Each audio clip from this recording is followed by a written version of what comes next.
जी हाँ साथियों, फिर से स्वागत है हमारे यूट्यूब चैनल पर एक और नई कहानी में।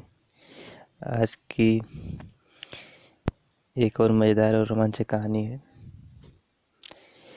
बहुत समय पहले की बात है। एक आश्रम का वातावरण हवन की सुगंध से भरा हुआ था। दूर दूर की काफ़ी ऋषि मुनि महात्माओं को यज्ञ में बुलाया गया था। चारों ओर वेद मंत्रोच्चारण की ध्वनि गूंज रही थी। यह विश्वजित यज्ञ था जो महर्षि वाजश्रवा के द्वारा कराया जा रहा था। कई दिनों तक यज्ञ चलता रहा। यज्ञ की समाप्ति पर महर्षि ने अपनी सारी संपत्ति और गायों को यज्ञ करने वालों को दक्षिणा के रूप में दान देकर संतुष्ट होने का निर्णय लिया। नचिकेता महर्षि बालश्रवा के पुत्र थे। बालक नचिकेता को गायों को दान में दिया जाना अच्छा नहीं लगा, क्योंकि ये गायें बूढ़ी और दुर्बल थीं। उन्होंने सोचा, पिताजी जरूर भूल कर रहे हैं। पुत्र होने के नाते उन्हें इस भूल के बारे में बताना चाहिए। नचिकेता पिता के पास गए और बोले, पिताजी, आपने जिस वृद्ध और दुर्बल गायों को दान में दिया है, उनकी अवस्था ऐसी नहीं थी कि वे दूसरों को दी जाए। महर्षि बोले, मैंने प्रतिज्ञा की थी कि मैं अपनी सारी संपत्ति दान कर दूंगा। गायें भी तो ये मेरी संपत्ति हैं। यदि मैं दान न करता तो मेरा यज्ञ अधूरा रह जाता। नचिकेता ने कहा, मेरे विचार से दान में वही वस्तु देनी चाहिए जो उपयोगी हो तथा दूसरों के काम आ सके। फिर मैं तो आपका पुत्र हूँ, बताइए आप मुझे किससे देंगे? महर्षि ने नचिकेता की बात का कोई उत्तर नहीं दिया, परंतु नचिकेता ने बार बार वही प्रश्न दोहराता रहा।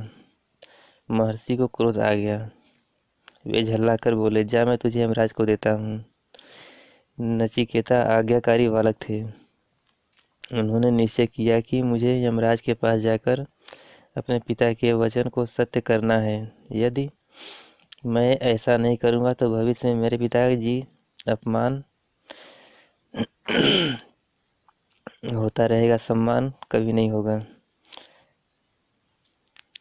नचिकेता ने अपने पिता से कहा, मैं यमराज के पास जा रहा हूँ, अनुमति दीजिए। महर्षि असमंजस में पड़ गए। काफ़ी सोच विचार के बाद उन्होंने हृदय को कठोर करके उन्हें यमराज के पास जाने की अनुमति दे दी। नचिकेता यमलोक पहुँच गए, परंतु यमराज वहाँ नहीं थे। यमराज के दूतों ने देखा कि नचिकेता का जीवन काल अभी पूर्ण नहीं हुआ है, इसलिए उसकी ओर किसी ने ध्यान नहीं दिया। लेकिन नचिकेता 3 दिन तक यमलोक के द्वार पर ही बैठे रहे।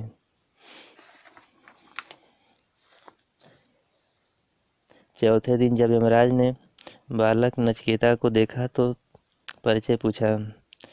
नचिकेता ने निर्भर होकर विनम्रता से अपना परिचय दिया और यह भी बताया कि वह अपने पिताजी की आज्ञा से यहाँ आए हैं। यमराज ने सोचा कि यह पितृभक्त बालक मेरे यहाँ अतिथि है।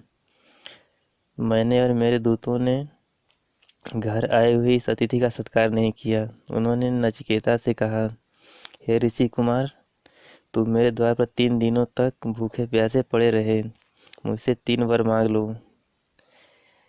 नचिकेता ने यमराज को प्रणाम करके कहा, यदि आप मुझे वरदान देना चाहते हैं तो पहला वरदान यह दीजिए कि मेरे वापस जाने पर मेरे पिता मुझे पहचान ले और उनका क्रोध शांत हो जाए।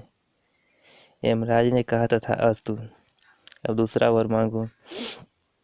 नचिकेता ने सोचा, पृथ्वी पर बहुत से दुख हैं, दुख दूर करने का उपाय क्या हो सकता है? इसलिए नचिकेता ने यमराज से दूसरा वरदान मांगा। स्वर्ण मिले किस रीत से मुझको दो यह ज्ञान, मानव के सुख के लिए मांगू यह वरदान। यमराज ने बड़े परिश्रम से यह विद्या नचिकेता को दिखाई। पृथ्वी पर दुख दूर करने के लिए विस्तार से नचिकेता ने ज्ञान प्राप्त किया। बुद्धिमान बालक नचिकेता ने थोड़े ही समय में सब बातें सीख ली। नचिकेता की एकाग्रता और सिद्धि देखकर यमराज बहुत प्रसन्न हुए। उन्होंने नचिकेता से तीसरा वरदान मांगने को कहा। नचिकेता ने कहा, मृत्यु क्यों होती है? मृत्यु के बाद मनुष्य का क्या होता है? वह कहाँ जाता है? यह प्रश्न सुनते ही यमराज चौंक पड़े। उन्होंने कहा, संसार की जो चाहो वस्तु मांग लो, परंतु यह प्रश्न मत पूछो। किंतु नचिकेता ने कहा, आपने वरदान देने के लिए कहा, अतः मुझे इस रहस्य को अवश्य बताएं। नचिकेता की दृढ़ता और लगन को देखकर यमराज को झुकना पड़ा। उन्होंने नचिकेता को बताया कि मृत्यु क्या है, उसका असली रूप क्या है। यह विषय कठिन है, इसलिए यहाँ पर समझाया नहीं जा सकता है, किंतु इतना कहा जा सकता है कि जिसने पाप नहीं किया, दूसरों को पीड़ा नहीं पहुँचाई, जो सच्चाई की राह पर चला, उसे मृत्यु की पीड़ा नहीं होती, कोई कष्ट नहीं होता। इस प्रकार नचिकेता ने छोटी उम्र में ही अपनी प्रीति भक्ति, दृढ़ता और सच्चाई के बल पर ऐसा ज्ञान प्राप्त कर लिया जो आज तक बड़े बड़े पंडित, ज्ञानी और विद्वान भी नहीं जान सके।